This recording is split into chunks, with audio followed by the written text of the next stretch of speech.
परिचय।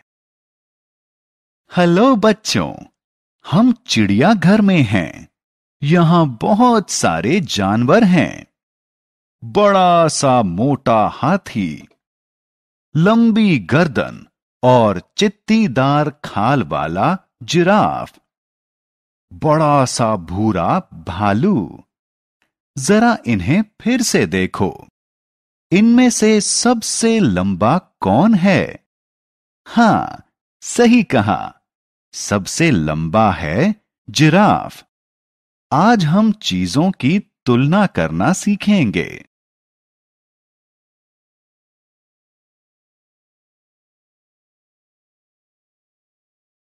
आओ सीखें। चीजों की तुलना करना। बड़ा, छोटा, पतला, मोटा, भारी और हल्का जैसे शब्दों को चीजों के साथ जोड़ना। छोटा या बड़ा। हम यहां दो बॉक्स देख रहे हैं, लेकिन ये अलग अलग आकार के हैं। जब दो चीजें समान आकार की नहीं होती, तो हम उनकी तुलना करते हैं।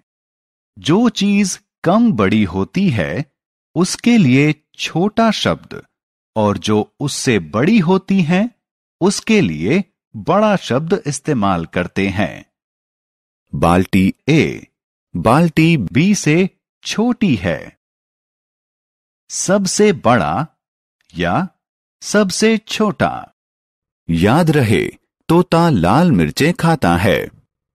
मिर्चें छोटी भी होती हैं और बड़ी भी होती हैं। इन तीन मिर्चों में से पहली सबसे लंबी है और तीसरी सबसे छोटी है। पतला या मोटा।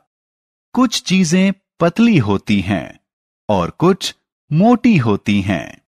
बाईं तरफ दी गई किताब पतली है, दाईं तरफ दी गई किताब मोटी है।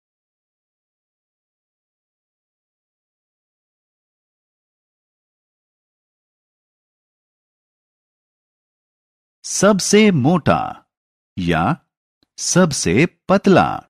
तीन से ज्यादा चीजों की मोटाई की तुलना करने के लिए हम सबसे मोटे और सबसे पतले शब्दों का इस्तेमाल करते हैं। पहली छड़ी सबसे मोटी है, तीसरी छड़ी सबसे पतली है।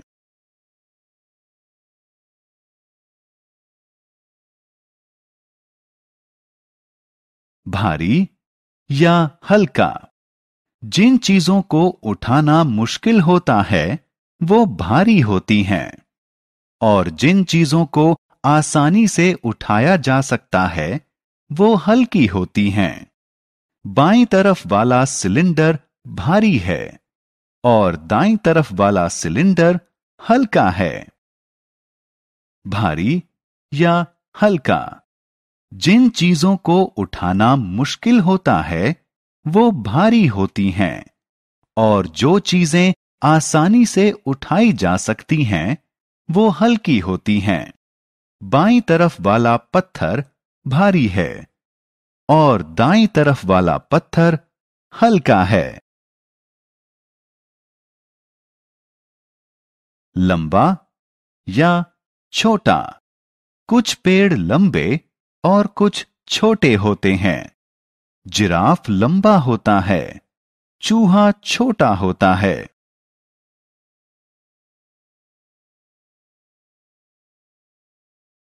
चीजों को मापना।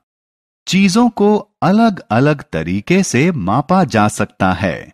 आप उन्हें अपने हाथों की चौड़ाई के हिसाब से माप सकते हैं।